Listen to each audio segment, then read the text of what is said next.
गुरु भगवान के प्रेम के अनंत अनंत शुक्राने। श्रीमद् भगवत गीता अध्याय 3 श्लोक 4।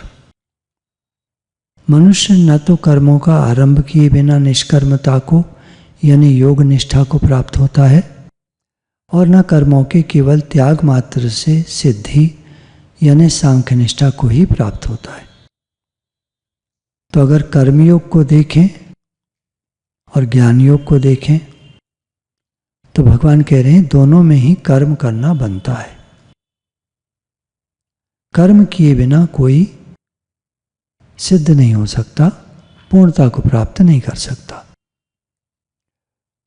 और कर्म योग में निष्कर्मता को प्राप्त करना है, योग निष्ठा को प्राप्त करना है, तो वहां भी कर्म करना आवश्यक है।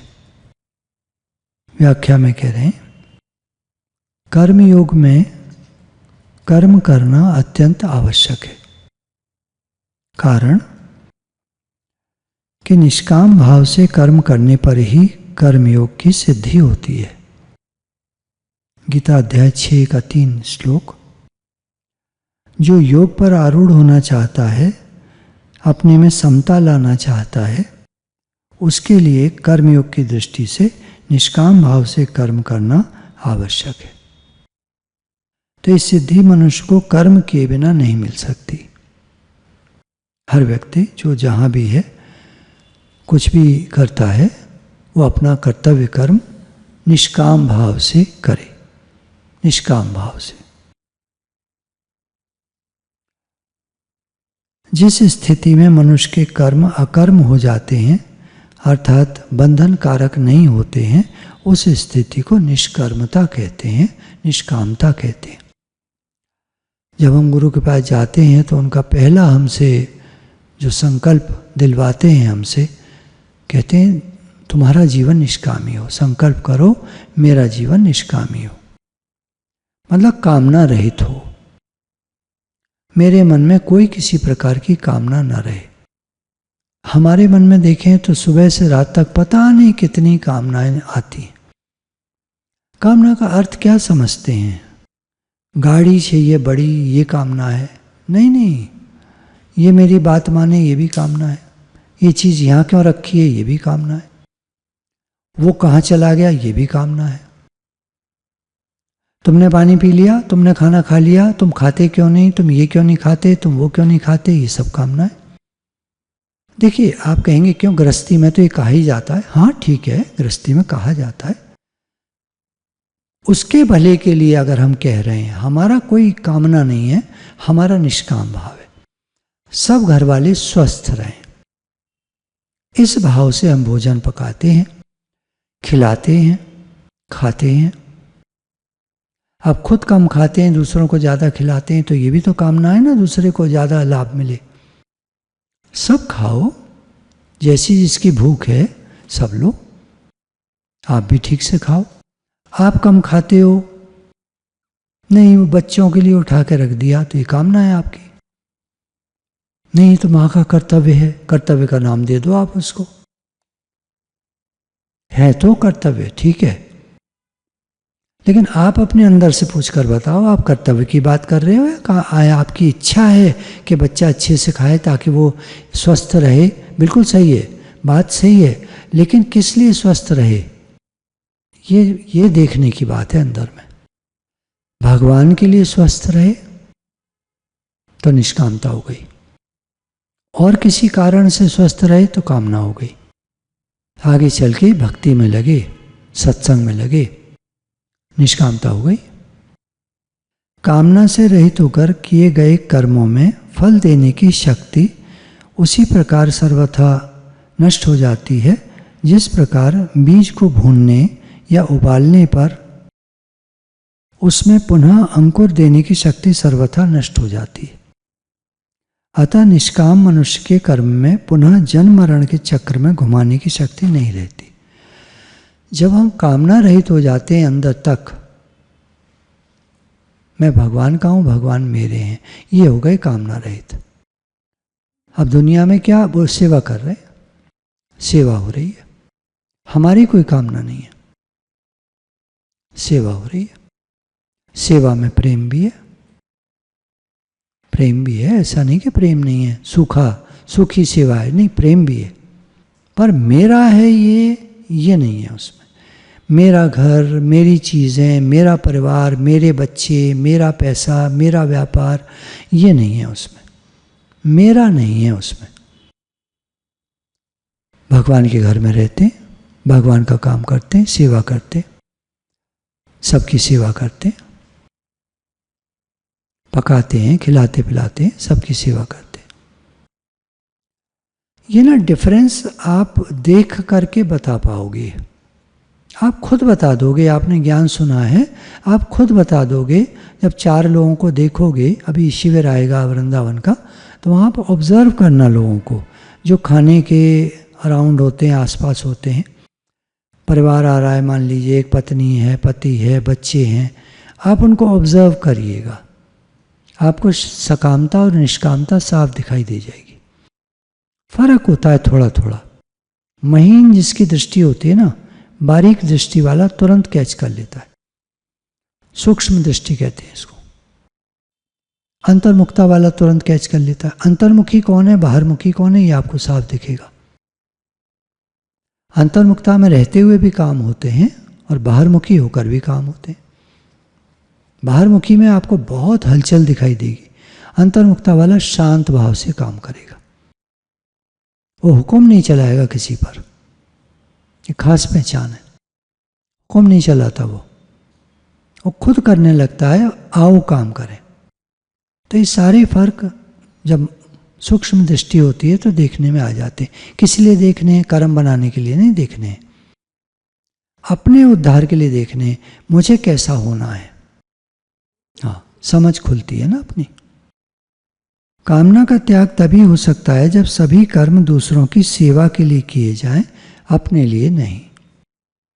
कारण कि कर्म मात्र का संबंध संसार से है और अपना स्वरूप यानी हमारा स्वयं का संबंध परमात्मा से है।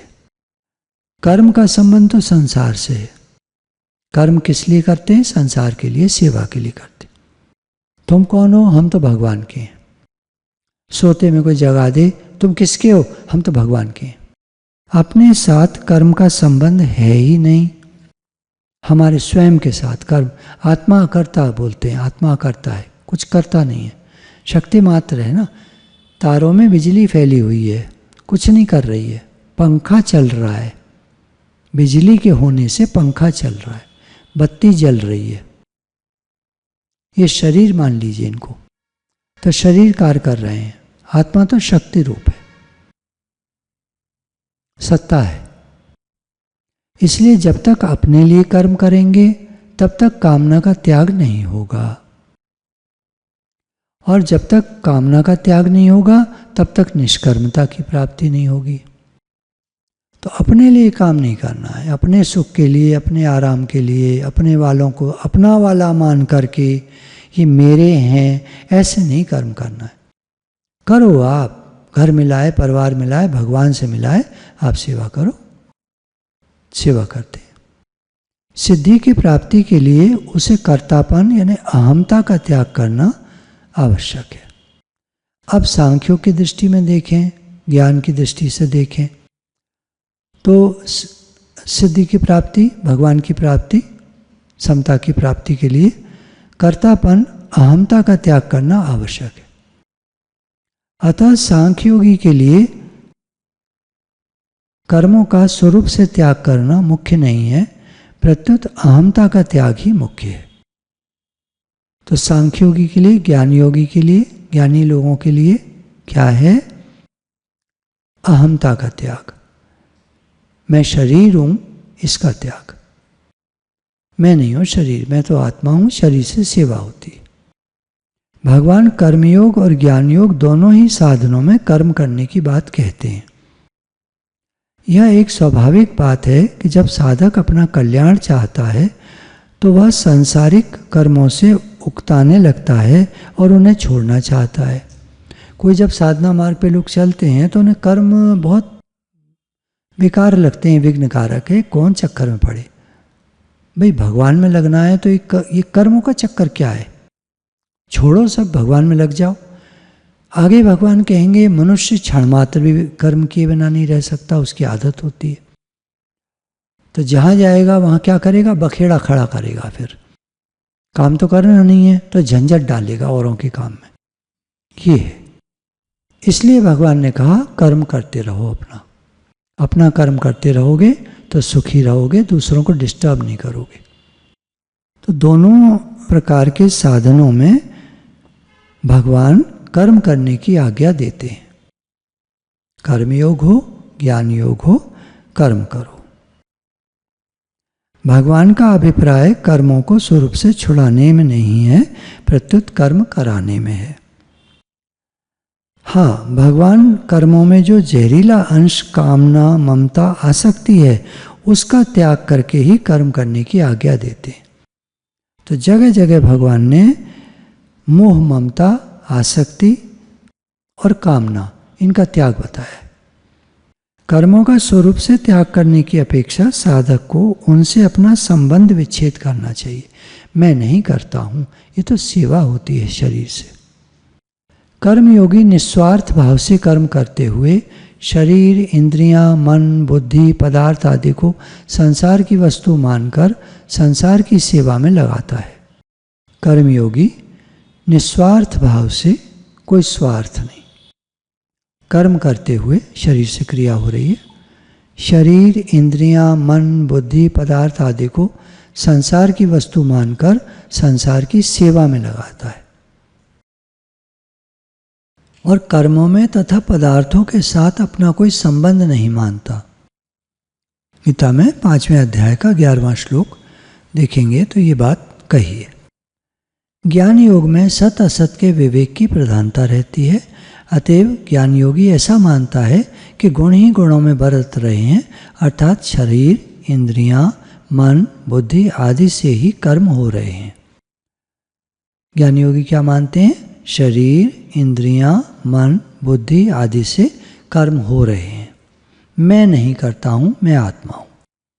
कर्मयोग में क्या था कि निस्वार्थ भाव से कर्म करते हुए, निस्वार्थ भाव से, अपना कोई स्वार्थ नहीं। शरीर, इंद्रियां, मन, बुद्धि, पदार्थ आदि को संसार की वस्तु मानकर संसार की सेवा में लगा देता है और कर्मों तथा पदार्थों के साथ अपना कोई संबंध नहीं मानता। ये कर्म, ये पदार्थ मेरे नहीं है, मैं नहीं करता हूँ, ये सेवा हो रही है, भगवान की सेवा हो रही है।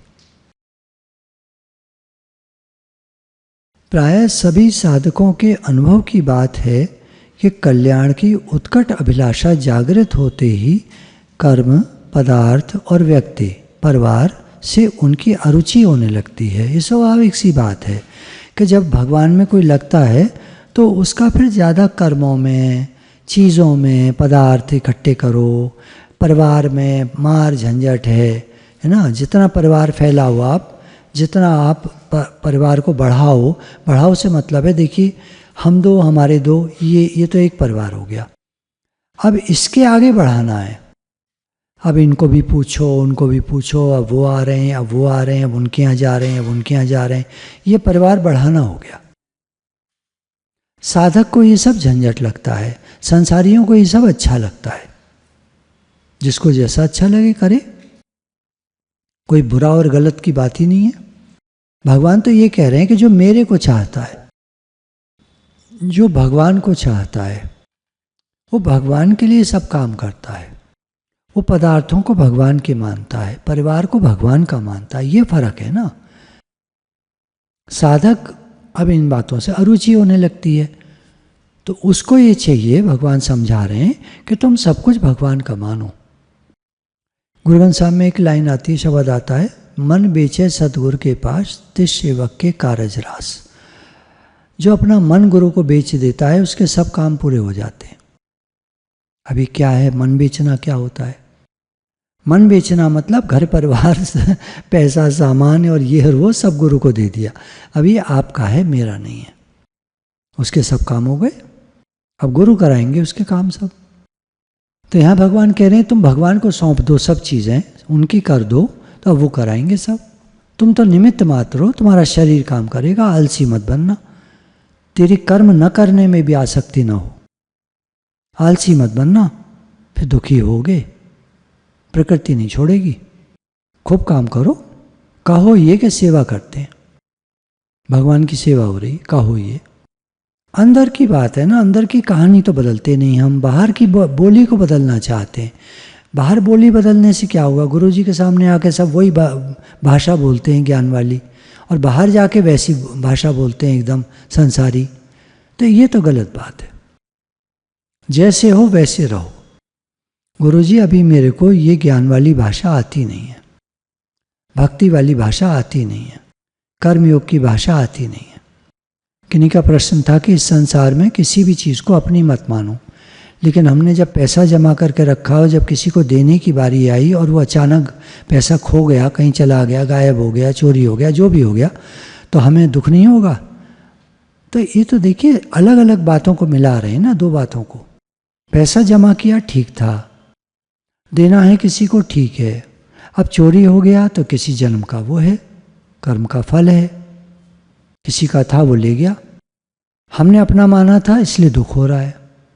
अगर हम भगवान का मानते तो कहते कि ठीक है भगवान ने ले लिया, अब भगवान ही करेंगे इसकी पूर्ति। उसको तो दृढ़ विश्वास होता है ना कि अब हमें किसी को पेमेंट करना है, भगवान कराएंगे। कैसे कराएंगे हम नहीं जानते। नरसिंह भगत की हुंडी भरी भगवान ने, उस जमाने के 800 रुपये, आज के मान लीजिए 1 करोड़, भगवान ने 1 सेकंड में भर दिए। भगवान क्या नहीं कर सकते, भगवान सर्वसमर्थ है। हमें यहाँ पर एक बात बहुत समझ लेनी चाहिए। देखिए समय जैसा भी चल रहा है, कुछ कहेंगे अच्छा चल रहा है, कुछ कहेंगे बुरा चल रहा है, आगे आने वाला समय कैसा होगा कैसा नहीं होगा कुछ नहीं मालूम है, जैसा भी होगा। हमारा एक काम है, हम नाम जप खूब करें। भगवान से जुड़ना है तो देखो नाम जप करो। भक्ति योग में भगवान योग लगाने के लिए नाम जप को बहुत जरूरी बताते हैं। जप यज्ञों में जप यज्ञ में हूं। रामायण में नाम महिमा बहुत गाई है, और भी ग्रंथों में पढ़ने को मिलती है। जब तक भगवान का नाम नहीं लेंगे, भगवान से कैसे जोड़ेंगे? सारा टाइम तो सत्संग चलता नहीं है, सारा टाइम तो हम सोच नहीं पाते सत्संग की बातें, सारा टाइम तो विचार हमारे चलते नहीं है अच्छे वाले भगवान वाले। आसान तरीका है नाम जप। खूब नाम जप करो, जितना कर सकते हो, भगवान से जुड़ो। यह हमारा विशेष काम है। आज आप ध्यान देकर सुने प्लीज। अब तक मैंने ये बात बहुत दम लगा के नहीं कही है, पर आज कहना चाहता हूं। गुरु लोग कहलवा रहे हैं मुझसे कि सबको कहो कि नाम जप करें, खूब करें, जितना कर सकते हैं, जितनी याद रहे, जब जब याद आ जाए करते रहो नाम जप, जब जब याद आ जाए। एक सबसे बढ़िया बात तो यह कि भगवान की याद बनती है।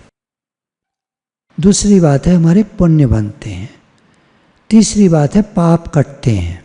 इतना मुनाफे का सौदा, इतना प्रॉफिटेबल बिजनेस और कौन सा होगा? पाप कटें, पुण्य बढ़ें, भगवान याद रहें। और बताओ और क्या चाहते हो? दुनिया की चीज़ें तो पुण्य बनेंगे तो दुनिया की चीज़ें अपने आप आएंगी। भगवान क्या नहीं कर सकते? भगवान कौन सा सामान नहीं दे सकते? कोई आदमी भगवान से कुछ मांगता है, उसकी मन्नत पूरी हो जाती है, कितना खुश होता है। किसने दिया? भगवान ने दिया। तो साधकों के मन में ऐसा भाव रहता है कि कर्म, पदार्थ और व्यक्ति का स्वरूप से त्याग करने पर ही हम परमार्थ मार्ग में आगे बढ़ सकते हैं, ऐसा वो सोचते हैं। लोगों को छोड़ो, कर्मों को छोड़ो, सामान को छोड़ो, अकेले चलो, पकड़ी हो जाओ, कहीं आश्रम में जाके रह लेंगे। परंतु वास्तव में इनका स्वरूप से त्याग न करके इनमें आसक्ति का त्याग करना आवश्यक है। आसक्ति का त्याग कर दो, भगवान कह रहे हैं। जो तुम्हारी अपने शरीर में, पदार्थों में, काम में, परिवार में, पैसे में आसक्ति है, उसको त्याग कर दो, बाकी सब करो, सब काम करो। आसक्ति का त्याग करने वाला परमात्मा को प्राप्त हो जाता है।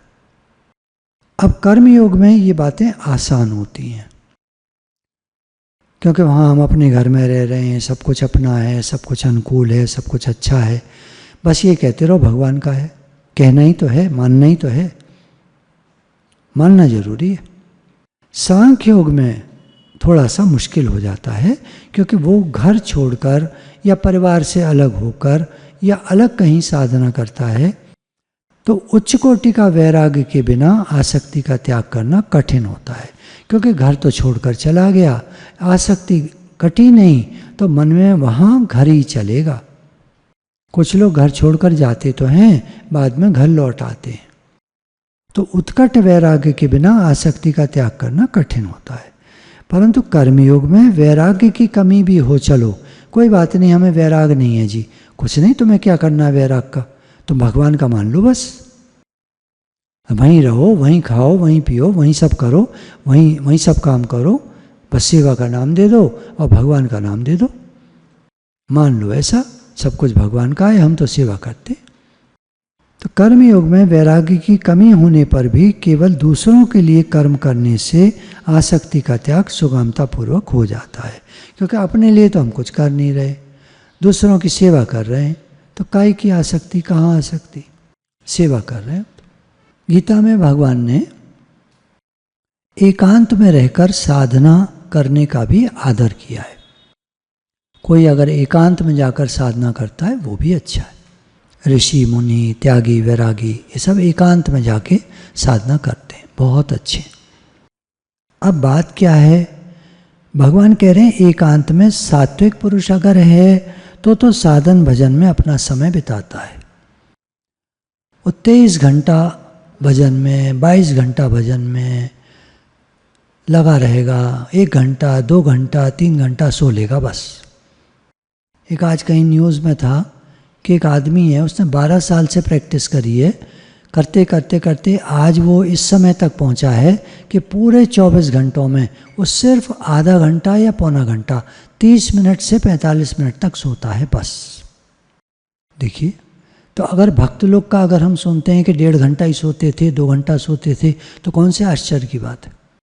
और वो कहता है कि मेरी जो प्रोडक्टिविटी है वो बहुत ज़्यादा है आम आदमी से, मैं केवल आधा घंटा पौना घंटा सोता हूँ 24 घंटे में। ये 12 साल की मेरी प्रैक्टिस है, करता जा रहा हूँ। आज ये स्थिति है। पहले मैंने सुना था जब हम लोग इन सब में किया करते थे कार्य, past life regression, astral travel और इस तरह की बहुत सारी चीज़ें, तब हमने सुना था कि कोई भी व्यक्ति अगर वो अभ्यास करता है इस प्रकार से कि मुझे भोजन खाने से नहीं खाकर लेना है, मुझे हवा से लेना है, एटमॉस्फेयर से लेना है। किसी एक देश में एक लेडी है, वो हवा पर ही जीती है, वो खाना नहीं खाती, कभी मन किया पार्टी में गई तो खा लेगी, पर रोज़ में खाना नहीं खाती, वातावरण पे जीती है। वो नेचुरल क्लाइमेट में रहती है। वो तो खैर है, शहर में रहकर कौन ऐसा कर सकता है। वो नेचुरल सराउंडिंग्स में, जैसे पहाड़ों पर रहते हैं ये लोग, खाने को कहाँ मिलता है इनको हर समय। योगी लोग रहते हैं गुफाओं में, कौन खाना ला के देता है इनको। साधना में रहते हैं, योग लगा लिया, बस चले गए। 3 साल तक कुछ नहीं खाया। 100 साल, 200 साल, 300 साल की तो आयु होती है इनकी। एक हैं योगी, उनकी आयु 2000 साल की है। 2000 साल। उनका जन्म सन 203 में हुआ था। आज क्या चल रहा है? 2024। 203 में हुआ था, अर्थात 1800 साल की उम्र हो गई उनकी। कमाल की बात यह है, मैं उनको जानता हूँ, बहुत कम लोग जानते हैं। भगवान की कृपा है, भगवान ने मिलाया। एक बार मैंने कहा था, मुझे हिमालय पर ले गए और उन्होंने मुझे चारों तरफ दिखाया, तो दूर दूर योगी लोग बैठे थे। तो मैंने पूछा, ये दूर दूर क्यों बैठे हैं? तो उन्होंने कहा, पास में रहेंगे तो बात करेंगे, और बात करेंगे तो फिर खाने पीने की सूझेगी। साधना तो गई। तो ये मिलते नहीं हैं कभी आपस में, ये दूर दूर रहते हैं, वहीं साधना करते रहते हैं, योग लगाते रहते हैं। तो ये सब उन्हीं की कृपा है जो उन्होंने मेरे को दिखाया। कृपा होती है तो होता है, आदमी के बस का कुछ नहीं है, हम कुछ नहीं कर सकते, सब भगवान की कृपा। तो गुरु भगवान के शुक्राने हैं। अगली बार इसको आगे लेते हैं। तो किसी भी चीज़ का स्वरूप से त्याग नहीं करना है, आसक्ति का त्याग आवश्यक है। घर परिवार सबको भगवान का माने, सबको भगवान का माने, और खूब नाम जप करें, खूब नाम जप करें, सब कुछ भगवान का माने, और सेवा करते रहो। सेवा करते रहो, आपका मन नहीं चलेगा, बिल्कुल कोई मन नहीं चलेगा आपका। करते रहो जो करना है, भगवान का नाम लेते रहो, काम करते रहो। नहीं याद आता कभी, कोई बात नहीं, जब याद आ जाए तब ले लो, जब याद आ जाए तब लो। गुरु भगवान के अनंत अनंत शुक्राने हैं।